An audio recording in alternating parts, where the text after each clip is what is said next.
somebody like you that has a multicultural background. Your perspective on things is not very singular. Like, you don't have just the American perspective, you have the perspective of somebody who's international. Yeah. How do you find an office like this affects your development? Like, how has that? Oh my gosh. It's been only 5 months that I got my license, and I know the power of 5 months working on you and the goals that you want. I'm way too far from 5 months ago. You have a background in dancing, and music, and visual arts, theater. Yes. I was about 9 years old in the church. My mom came to me and said, "You're gonna do ballet," and I was like, "What?"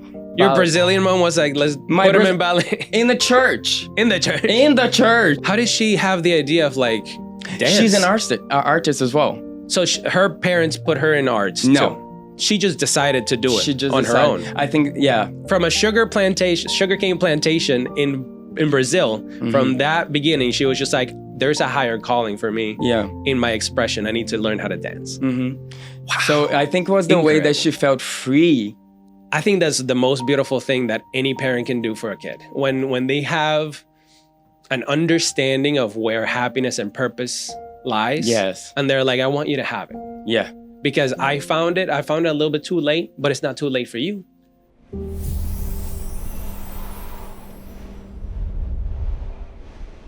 Hey guys, welcome back to Expert Insights. My name is Adelio Sanchez. Today I'm really excited because I have one of my coworkers from our office, the Alliance, down here in downtown Orlando.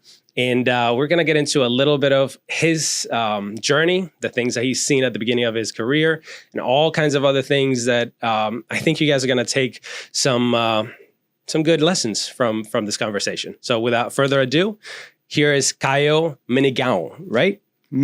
Almost there. What did I miss? It's a specific sound that we only do in Brazil, I think. It's the gaon. Menegão. Menegao. Caio Menegao. I had it. It was so close. But I get Menegao. I get Ciao, Kyle. Kyle. Oh. Yeah, I'm pretty chill. Just like, if I see that, I feel that it's with me, I'm like, I got you. Because people feel bad. Yeah. It's so funny for me, the Americans. They do like, ciao. I'm like, yeah. You've never gone to Italy, have you? And they're like, no, I know that is C-I-A-O, not C-A-I-O. It's like, yeah. Acai? Have you gotten that one before? Acai? Yeah, not yet. Acai, no. Not yet? All right, cool. But anyways, man, just a little bit about yourself. Obviously, you're foreign because you have a very exotic and beautiful accent, which I appreciate. And a lot of people here in Florida appreciate as well. So it's one of those things that I really want to kind of highlight some of the colorfulness of our state, of our office, of the people and their background, because when people think about real estate, right? You know, you're buying, you're selling houses, you know, it's a very straightforward type of thing. You invest, you own, you rent. That's what real estate is. But the reality of the situation is there's people behind all this stuff. There's people behind the real estate. There's people behind the brokerage that you're talking to, the people that you're dealing with. So the most important part, at least to me, about this entire business is the fact that we get to connect with people that either are like us or they're completely not like us. And we find a way to connect, to not win them over, but to truly understand somebody and to see where they're coming from. You have to kind of put yourself in their shoes, their perspective. So I want to talk about this. For somebody who, like myself, we're from a different country. We came to the States after already living the beginning of our lives somewhere else and assimilating that culture, and then having to completely give that up to leave a place for the opportunity and the promise of another place, right? Yeah. That's what we both did. Yeah. Talk to me a little bit about what that experience is for an agent. So it's a scary and excited place to be. Of course, when I came here, I was too young. I was like, had that fire of like, I'm just going and doing it. And how old were you when you came here? we're gonna give that away already. No, I'm 34 now. Yeah. I was 20. First time I came, I was 23. No, okay. 24 to 25. Okay. When you first came to the States? Yes, I came to do a internship, like for the college, summer there. So we come here, we work, we learn the language, which was my main thing. Yes. And so I ended up going to New Hampshire. Okay. And worked on a ski resort, which at the beginning sounded fantastic. Like, oh my gosh, snow, first time, the American dream. And then I got there, I had to clean the snow, and it was like on my knees. Nobody told you about the snow. They said, hey, Sao Paulo is beautiful, right? Yeah. How about New Hampshire? Yeah. So it was interesting. And then I was so hungry to learn, because I always, like learning. Yeah. And I never thought about accent. Never, ever. So I was just curious. I just want to learn. Yeah. And that's one thing I see a lot of people, saying, oh, I'm not scared of the accent. And I think it's beautiful. Yeah. Yeah. So seeing this in this office is very nice. I see people from everywhere. So you just kind of feel like you see a lot of difference every day. Yeah. And everyone with your history, like story and what they're going through. I feel it's more humanized than the scary real estate that is just blocks. Like, buy, sell, invest. So I really like that we have a culture, like we see a lot of mix of people and what they're going through. We're very vulnerable here, I think. Yeah. Because we speak with each other very like, hey, this is what's happening. It's so hard. But I'm going through and I'm going to get it. And it's always, I see people pushing and pushing. Yeah. The culture here is so unlike anywhere else. And exactly what you're talking about. Like there's a camaraderie that already exists without bringing real estate into it, right? Like as an office, first of all, we're a group of people who have personalities. Oh, right? Yeah. Exactly. Yeah. So and everybody respects the personality of each other. It's just... But you're also open enough to not close yourself completely off. Like, hey, this is my mind. It's made up. This is how I like to do things. Yeah. We all have this very open-mindedness towards like, maybe this person knows something that I can learn from, right? Like, I love this. Right? I love this. It's amazing. And it's a little bit different than obviously other places that I've personally been. But for you specifically, what does an office like this do to somebody like you that has a multicultural background? Your perspective on things is not very singular. Like you don't have just the American perspective. You have the perspective of somebody who's international. Yeah. How does somebody coming into this office and trying to learn a new craft like real estate, a new business, a new platform for generating income and supporting your family, how do you find an office like this affects your development? Like how has that? Oh my gosh, it's essential. That's why like people see me here all the time. Yeah. All the time. I decided that this is the place that has to be like my second house. I have to feel comfortable here. I have to just walk around and get to know everybody, get to know me, because it's a huge part for my personal development. Yeah. As I started a little bit before joining real estate, which has been changing my mentality even more and teaching me things. It's been an amazing journey. So starting my morning routine, this is already part of it. Yeah. Like I go to the office, but I don't know what, I will find something to do there.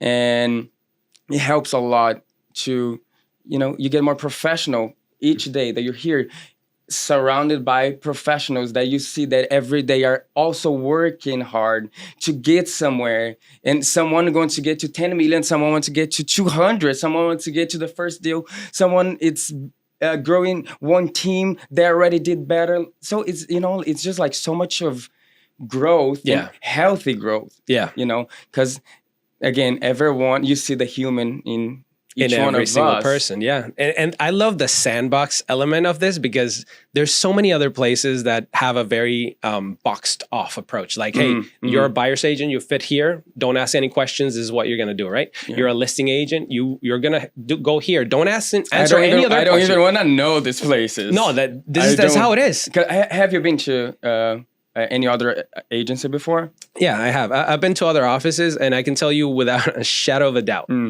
this office is not just different, it's so unusual.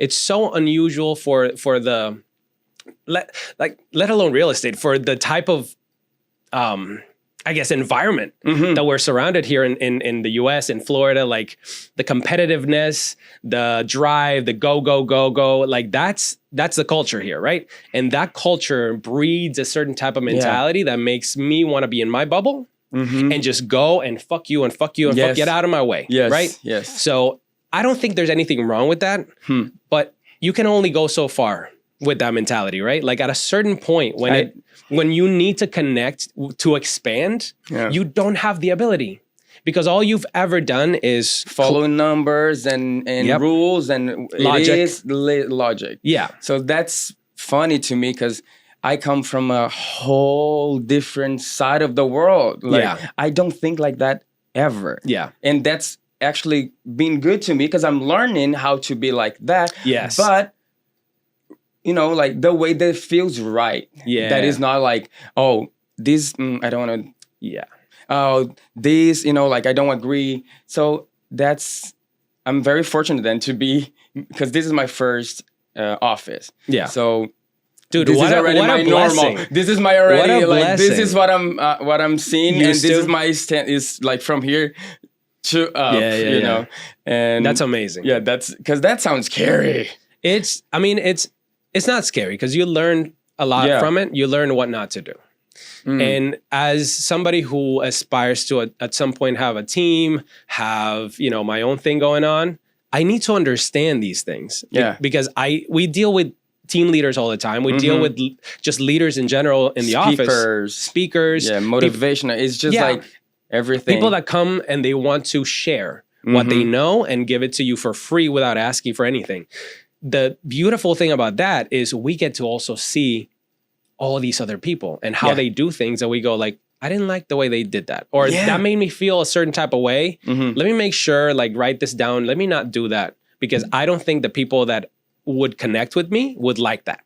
Right? So eventually, I'm pretty sure that you want to do the same thing. I think eventually you want to get to a place where you have your own team. You have, you have a leadership opportunity so that you can grab what you've learned, your success, and hand it over to people that are coming in that may avoid a situation like my first year where I was in the wrong place and all that stuff. But I love it, man. I love that we talk about that. It brings a different type of ambition. Yeah. Right? Like, because you're free to dream. You're free to go and like get the things that you want. I think places like that is just like, here's what you can do. That's the limit that you can grow, and be happy with that because that's what you already learned. Yeah. So, Well, it's a people first approach. That's what it is. 100%. We have people first approach with ourselves, with our clients, with whoever we deal with our leaders, and then it's the result. Yeah. In a lot of other places, you have a results approach, and then there's the people. And that's the main issue here is it's not humanized. It's not humanized enough. And it's weirdly, you also need them both, right? Like, just like you said, you have the people approach from down south in South America, where we're all about the community. We're all about our people, our neighbors, our experiences, our happiness. We know that's where happiness comes from, right? Yes. Our community. That's normal for us. That's normal. And the difference here is the other pole, right? The other opposite pole, which is a results first approach. Hey, we're a nation of doers. We are one of the youngest countries in the world. We're trying to prove ourselves. We're the best. We're number one, America number one, right? And I stand behind that 100%. I don't think there's another place in the world that has the combination of things, right? That the US has. Yeah. There's obviously other beautiful places in the world, but they're lacking things that we have. So when it comes to number one, yes, baby, America number one. But the other thing, the important thing too to understand about that polarity is there's a culture that comes with being number one, right? And that's what the culture has evolved into here in the States, is a culture of results first and people second. And when we come from a place where it's people first and results second, then we have this kind of beautiful coexistence, symbiotic thing. I feel that we balance each other out all the time, you know, like that's one thing I'm learning right now is how to identify that. So you don't play one game too far or another game too far. Yeah. Like you have to play, you know, like both. Yes. So it's like a balance. Yeah. Because for me before it was just emotions, just like too much people. So people. And people hurt too. Yeah. Yeah. Like they can teach you lessons. They'll show you, somebody will show you who they are much faster than what they will tell you. Exactly. Yeah, 100%. They can teach you lessons as much the other side, that just number will teach you. But it's just different results, different feelings that you have to fight with. Yeah. And it's good to be getting to know people that has the same goals, that the same mentality. Like we can be humans, we can be love, we can have days, we can have it all because we're good people and we like to attract good people and work with good people. Yes. And it's just good. It feels very good. I never thought I would be crying. December, we came to one of the rallies, and then Bobby, from nowhere, like in a real estate like meeting, he takes a poem and reads a poem like of 3 pages, and here I'm like, don't cry. And then I started to cry. I'm like, where am I? Yeah. Like a real estate agent that like it reads a poem in the middle of the rally. Yeah. It's good. You know, feels like he can be himself. And he likes a poem. And he's one of the owner of the agent, but he likes poems. Yes. You know, I love that. Because you don't see a boss doing like, hey, I just want to, you know, I did this nice thing. And well, I think it's a side effect of putting people first. When you put people first, then you're inevitably going to bump into people's creativity. Yeah. Right? Because we're all creative beings. 100%, we're made in our creator's image. So he created us. We create things. That's just the truth. Yeah. Even if somebody like out there, you don't think you're creative, you are. You just haven't practiced the thing that you like enough. It's a life of practicing. It's a life of practicing because we have to. I think the starting point is understanding that. Yeah. Understanding that I am a creator because I'm son of the creator. Yes. And once we understand that, everything changes. So then you don't give too much importance for where the art is going. You just want to create the art. Yes. And we'll go to whoever wants to go. Yeah. But it's coming from you. And that's enough. Yeah. No, 100%. And when it comes to a place like this, we will obviously bump into each other's creativity, but the medium, right, through which we are creative is a little bit different. Like for Bobby, he's a wordsmith. He loves words. He'll write a poem. He'll put a speech together. His Bobby reports are like, they're a sermon. They're really a sermon. He calls them sermons because he loves the preaching of it. Like the act of understanding a fundamental truth and then disseminating that onto your congregation. Yeah. That's an act of service. Yeah. Right? You're translating a fundamental truth and trying to make it as digestible and as easy to transmit to everybody else all at once. That takes a lot of practice. It's an art. For you, your artistic expression is a little different too, right? Like you have a background in dancing. Yeah. And music and visual arts. Theater, yes. Yes. So my first contact with art was, I was about 9 years old in the church.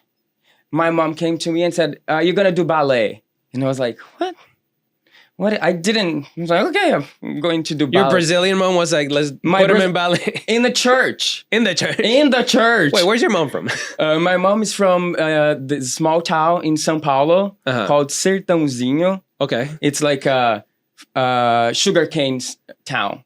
that is like made by sugarcane workers. Okay. So very, very small, very... How did she have the idea of like dance? She's an artist as well. So her parents put her in arts too? She just decided to do it on her own. I think, yeah. From a sugarcane plantation in Brazil, from that beginning, she was just like, there's a higher calling for me in my expression. I need to learn how to dance. Wow. So I think it was the way that she felt free. Yeah. Like just to be herself is the moment that nobody's looking at her or judging, because she has been judged a lot for small town, you know. Yeah, yeah. Yeah, and then I think that just ran like normal to her. She doesn't even know that she was an artist. And then she always like dance, put me on the ballet. Not just me, but my sister and my brother. Wow. So the three of us, they hated it. I was the only one like, yes, this is my life. Did she ever do ballet or she didn't get to? My mom? Yeah. I don't think she ever done it. No, because she danced only in the church. Okay. Yeah. It's just like her art, but I think she probably would if she had the ability, the conditions of, you know, timing and money. Of course, that's everything. That. I think that's one of the most beautiful things for me to like ask about somebody. Like when I learned that beautiful thing about them, I'm like, dude, we're all the same. We're all the same. Yeah. Because when you go one generation deep and you ask that question, you can clearly see that your mom had a passion for something. And because her life took whatever turns, which all of our lives do, she wasn't able to fully fulfill to the level that she wanted. So she's like, at least my kids will be able to understand this thing that found me. Yeah. And maybe I can put it in front of them and it can find them too. And then they can find their artistic expression through that and then get to the level through like, you know, actual conservatory level teaching, like the propers, to get to the level of expressing themselves as freely as they want because they have all the tools. Yeah. Right? I think that's the most beautiful thing that any parent can do for a kid. When they have an understanding of where happiness and purpose lies. Yes. And they're like, I want you to have it. Yeah. Because I found it a little bit too late, but it's not too late for you. It's never too early. It's never too late either. Yeah. But wherever it is that you're finding your artistic expression, your purpose, I felt I always felt very freely to do whatever at home. I was the kid that she got home and I had socks and I made her sit down and she will watch. You put a show for her? Like put a show every day. Nice. And she's like, oh my gosh, every day I had to look, you know, like to go to your shows and she did it, you know, she did it. And that made me who I am, just go. Even though we had our moments when she started to go to the church, then she changed a little bit her mentality because it was also a church from small, you know. Catholic. Yeah, no, it was Christian. Oh, Christian. Oh, nice. Yeah. And I just assume Catholic because we're all Catholic from back home. So like that follows us for a long time. For me, it's all Christian. Really? All from the beginning? Wow. Amazing. I mean, it's like lost people and then because my grandma was kind of going to the church, but not really. Yeah. But everybody's kind of more like on the Christian side. Gotcha. And then when we moved to Curitiba, which was like in the south of Brazil, we got into this place. I'm not gonna even call it a church because it wasn't. It's more like a cult. Yes.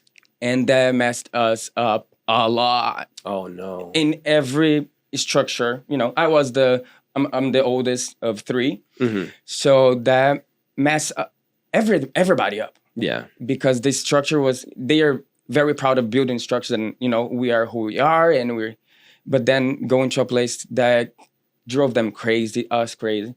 And then she didn't start it. She didn't accept who she was or me or anybody because we're not accepted. Can you give me examples of some of the things that they were doing that you guys just rejected? Oh, everything that is a no, it was allowed.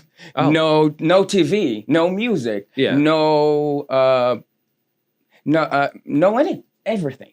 Oh, so wow. everything was in control of one person. I see. One lady, she would tell her like, "Oh, nice socks, new ones. Mm-hmm. Yeah, but you own this and this and this and this to the church." And like it was very Whoa! So it was a full cult. Yeah, and then every day you have to go to the church to do a leader class. Wow! Because that's what their promise. Like, so they're indoctrinating you. Yeah, and if you become a leader, then you're gonna get more. Yeah. So every day had a class, and we had to go to ceremonies on Wednesday. No, Tuesday was in the house. Wednesday was in the church. Then Thursday, Friday, Saturday, Sunday. Like I think it was just Monday. That's crazy. That we didn't had to go. Oh, and maybe Monday we had like rehearsal. Okay. Of something. So there was structure and there was discipline, but obviously they cut off, with the rules, they cut off all input from the outside world. It's like, we don't want you believing anything else than we tell you. Mm-hmm. Right? That's the hallmark of a cult, obviously. But they had structure and they had some sort of incentive for leadership too within the cult. Like they wanted to create sub leaders. No. It's just status. It was just like that I'm different from everybody. And I think when you become another level and another level, as much closer you're getting to the couple, then I think you would get some form of compensation. I see. So it was just family. There's a structure to everything. Yeah. That's amazing. They treat it like a business. 100%. Yeah. They had like office. The lady used to be a lawyer. Mm-hmm. So she used to be a lawyer too. No, the lady that run the show. She used to be a lawyer. Yeah. So she knew structures. Oh wow, that's crazy. Yeah. So anyways, it messed us up. Yeah. But yeah, I think that's one of the most main thing for me to be free and express myself as art. I lost track here. No, it's okay. We got into a bunch of completely different side tangents. Yeah. How I started to dance. Yes. How did you start? Yeah. Then it was in a church. Then anyways, it got interested in dancing. I loved it. It was how I expressed myself. And then I decided that I want to do this professionally because I saw the opportunity of doing something different from what I've always seen people doing. Yeah. And then I started to do jazz, all kinds of dance. Then I ended up doing college to be I found out later that it was to be like a dance teacher for another colleges, not to be an artist, like a dancer. But it was great. I had a lot of, stage opportunities, getting to know the body. Many good things came from that. Then, and then did some theater, musical theater, and anything that was art. I was like, let me do it. I did circus, weird workshops of like anything that was art. Yeah, whatever different version of this type of expression, I want to know. Mm-hmm. That's awesome. And what about you? For me, it was music. For me, it was violin. That's how I started. Well, before you take a violin, you have to start with the recorder, right? The flute. Really? Yeah, you play both? Yeah, well, technically, I only play one because that's like my main one, but the other one is always required for you to start. So you play both? Venezuela. Because for me, it was a thing, like just the flute was a thing. Like, now, so you have to learn one to get to the other one. Right. That's crazy. Yeah, so at least that was a structure back in Venezuela. Like you started with the flute, and that was about a year of the flute. And then once you understand how to actually play an instrument, even though it's a completely different instrument, it's a wind instrument, so you're practicing your windpipes. That's crazy. Isn't that crazy? Nice. So they give you a year of like, I guess that's like the basic. Because from the wind, you can transfer your thing into pretty much anything. You can go into a reed instrument. You can go into a string instrument because now you have the tactile thing. That's nice. Yeah, and then you understand like what the requirements of the lungs are for a wind instrument too. But if you want to go into the strings, obviously your wind, your lungs aren't really a requirement until much later when you learn like your whole body needs to be playing, right? Like that's cool. But But yeah, it was music, violin. I did that for 13 years in Venezuela. And that's how I actually, when I came to the States, that's what I was going to do. I was going to do my entire thing. But you knew that was a kind of art too? Yeah. You knew, so you always was interested in art, or that was the first contact that was the first, that was the first one I had. That's the one that opened everything up for me. Like after about, I want to say, maybe about 2 years in music, I started drawing. Because like you just need to open yourself up a little bit more, and then everything, like your perspective starts widening up, and you're like, what else do I like, right? Even though music at the beginning was like, I wasn't super into it. I was more into drawing, but oh my gosh, I can't draw anything. No, terrible. No, well, it's just like those round and. Well, I feel like you have some talent, but you're probably harsh on yourself, because that's what I do. Yeah, a little. We're all a little bit masochistic. I think that comes with the combo of being an artist. If you don't have any type of like self-doubt or imposter syndrome, and that comes with the combo of all the freedom that we have. Yes, that's what we have to deal with. Like the simplest way that I can like decompose that, and this was like the moment that I like started looking at it from this perspective. I was like, oh, why didn't I think of it from this perspective all the time? But it comes to you when it comes to you, I guess. I started looking at it as like, okay, we have a standard, right? Like our standard for something when we start is very low, but then we learn that there's a possibility of a completely different standard. So our standard goes up to here, but then our talents is still here. So we have to work up to our standard. Yeah. And then we're exposed to something even greater. And we're like, that's even possible? That's a new standard now, right? I already know how to do that. So let's keep going. And once we go into that side, which is the same thing as like results first, people first. If we go into that side, the other side of that is giving yourself grace. You have to give yourself grace, because that whole standard and potential kind of curve is always going to be like, here's a standard. When you get close, the standard goes up again. It's just it's a hill that keeps on going up. Yeah. But the other side of the understanding for an artist is really sitting with the truth that like, you're not where you want to be. And that's a good thing. Yeah. Keep going. Yeah. And then sitting with that truth and giving yourself that grace. Because if you stay on the standard and catch up to it, and then a new standard and keep catching up to it, that place is kind of miserable. Yeah. It doesn't let you really express yourself fully, right? So again, it's a balance of both, a balance of results first, people first, a balance of standards and grace.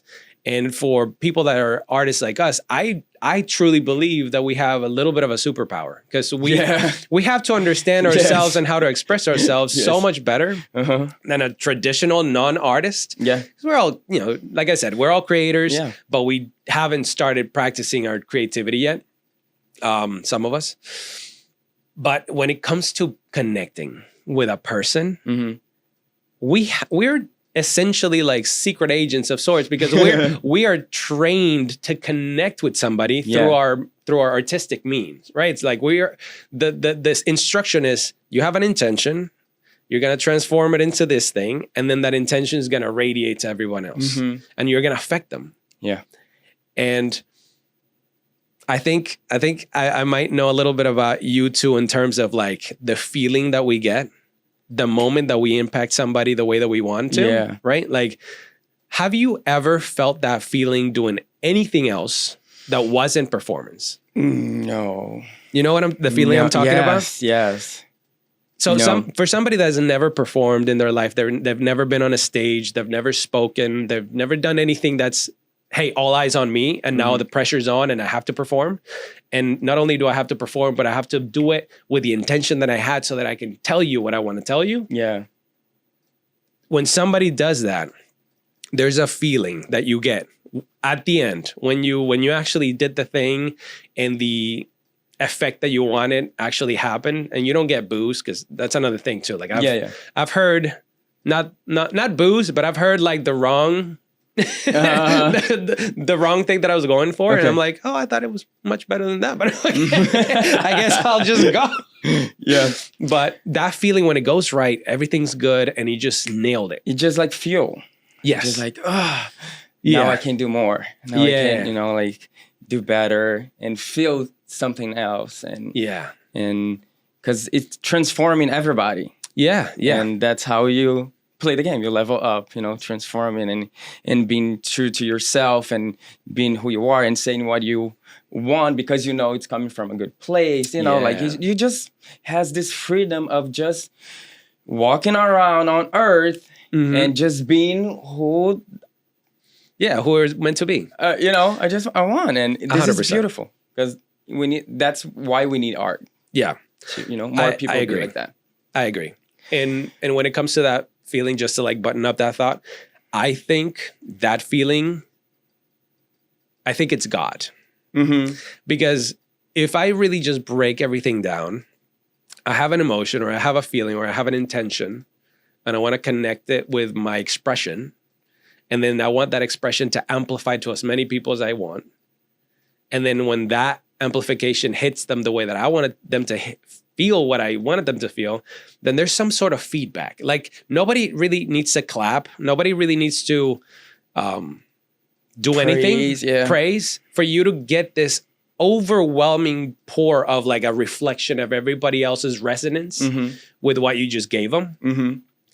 And man, for people that haven't experienced that feeling, you really understand an artist and their pursuit of excellence when you understand what that feeling's like. The first time that you felt it, the first time that you affected a whole group of people or a whole room or something, and you know that it's something that came from inside of you. Like, oh, dude, that's crazy. So I do think that we have a little bit of a superpower when it comes to connect with people because of it. Which is and now we must, like learn. For me, that's what I'm learning now. Because before that was something that we do. Yeah. And now I'm want to learn how to do it and profit. Yes. Because you understand that there's more people that think like us. Yeah.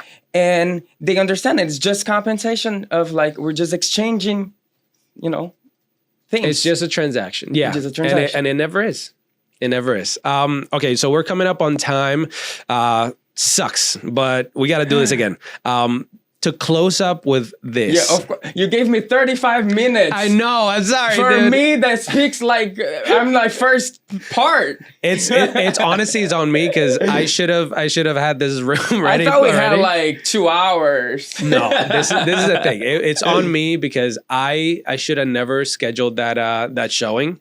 But the thing is, you see, realtor life. We gotta work. We gotta adapt. But this is what we're gonna do. We're gonna do it again, and we're gonna make sure that we have 2 hours because there's a lot of stuff that I know for a fact we need to pick out of that brain. So, to close up with this, what does a new agent in 2025 need to thrive? Give me like a couple actionable things that they can do so they can thrive in 2025. Well, I'm gonna use me as an example. Yes. For me to succeed this year, I know what I need. 100% is discipline. Gotcha. Discipline. Just do what you say you're gonna do. Do what you say you're gonna do. Wake up early. Go sleep late. Do it. Just do it for 1 year. Yeah. For 1 year. Because you already know what that's done. Yeah, and you know what not doing it does. Yeah. Yeah. See, it's been only 5 months that I got my license, and I know the power of 5 months working on you. Yeah.